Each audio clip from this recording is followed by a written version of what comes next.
Hi friends, welcome back to my channel. Friends, ఈరోజు ఈ వీడియోలో నేను సగ్గుబియ్యంతో ఉప్మా చేయబోతున్నాను. ఇది చాలా టేస్టీగా ఉంటుంది మరియు ఇన్స్టెంట్ ఎనర్జీని ఇస్తుంది. దీని ప్రాసెస్ ఏంటో చూసేద్దాం. దీనికోసం ముందుగా ఒక కప్పు సగ్గుబియ్యాన్ని ఒక గిన్నెలోకి తీసుకొని శుభ్రంగా ఒక 2-3 సార్లు కడిగి ఒక గ్లాస్ నీళ్లు పోసి నానబెట్టుకోవాలి. వీటిని కనీసం 2 గంటల పాటు నానబెట్టుకోవాలి, లేదా నైట్ నానబెట్టుకొని పొద్దున చేసుకోవచ్చు. ఇప్పుడు స్టవ్ మీద కడాయి పెట్టుకొని అందులో పల్లీలు వేసి వేయించుకోవాలి. ఇవి వేగిపోయాక పక్కకి దించుకొని అదే కడాయిలో సరిపడినంత ఆయిల్ వేసుకోవాలి. ఆయిల్ వేడయ్యాక కొద్దిగా జీలకర్ర, ఆవాలు, కొంచెం శనగపప్పు వేసి వేయించుకోవాలి.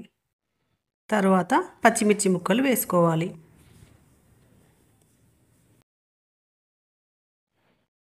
ఇప్పుడు సన్నగా తరిగిన ఉల్లిపాయలు వేసి వేయించుకోవాలి.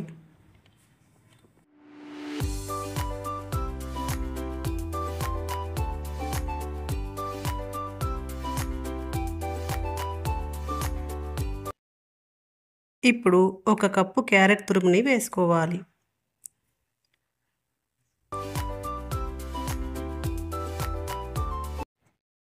కొద్దిగా కరివేపాకు, పుదీనా వేసుకోవాలి. ఇవన్నీ బాగా వేగిపోయేదాకా మధ్య మధ్యలో కలుపుకుంటూ ఉండాలి.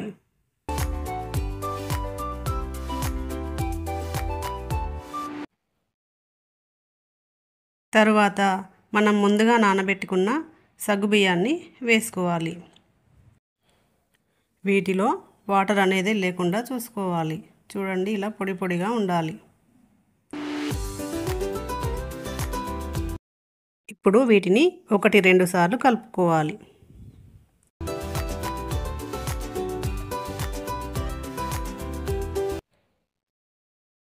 ఇందులో సరిపడినంత సాల్ట్ వేసుకోవాలి.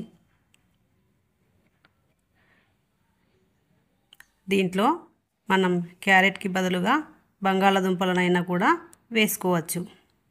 తర్వాత మనం ముందుగా వేపుకున్న పల్లీలని పొడి చేసి వేసుకోవాలి.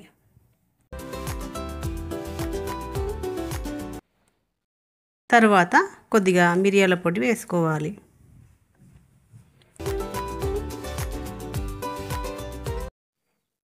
చివరగా కొద్దిగా కొత్తిమీర వేసుకొని దించుకోవాలి.